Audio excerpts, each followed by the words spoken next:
নমস্কার বন্ধুরা, খাদ্য কথা চ্যানেলে আপনাদের সবাইকে স্বাগত।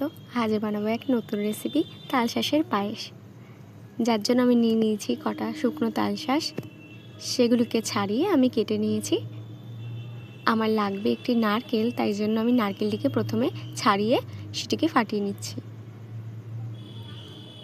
নারকেলটিকে খুব সুন্দর করে কুড়িয়ে নিতে হবে। প্রথমে আমি তালশাঁসগুলিকে একটা মিক্সিং জারে নিয়ে সেটিকে ব্লেন্ড করে নিচ্ছি। ব্লেন্ড করা হয়ে গেলে অন্যদিকে একটি কড়াই বসিয়ে তাতে দিয়ে দিচ্ছি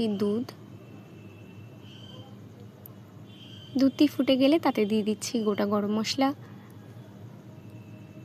তাতে দিয়ে দিচ্ছি কুড়োনো নারকেল, দিয়ে সেটিকে মিশিয়ে নিচ্ছি।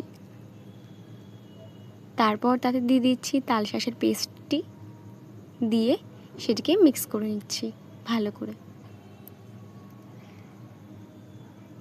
তারপর তাতে দিয়ে দিচ্ছি পরিমাণ মতো চিনি, দিয়ে আবারও সেটিকে মিশিয়ে নিচ্ছি খুব ভালোভাবে।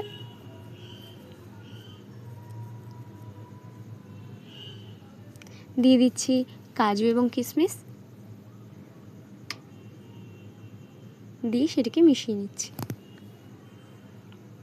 দিয়ে দিচ্ছি কুচনো তালশাঁসগুলি, দিয়ে আবারও মিক্স করে নিচ্ছি। ব্যাস, আমাদের রেডি তালশাঁসের পায়েস। এটিকে যতটা দেখতে সুন্দর ততটা খেতেও খুবই সুস্বাদু। আপনারা বাড়িতে বানিয়ে নিশ্চয়ই ট্রাই করবেন এবং আমাদের কমেন্টে এসে জানাবেন যে কেমন লাগলো। ভিডিওটি ভালো লাগলে লাইক, কমেন্ট, শেয়ার করে দেবেন এবং আমাদের চ্যানেলটিকে সাবস্ক্রাইব করে নেবেন। ভিডিওটি দেখার জন্য অসংখ্য ধন্যবাদ।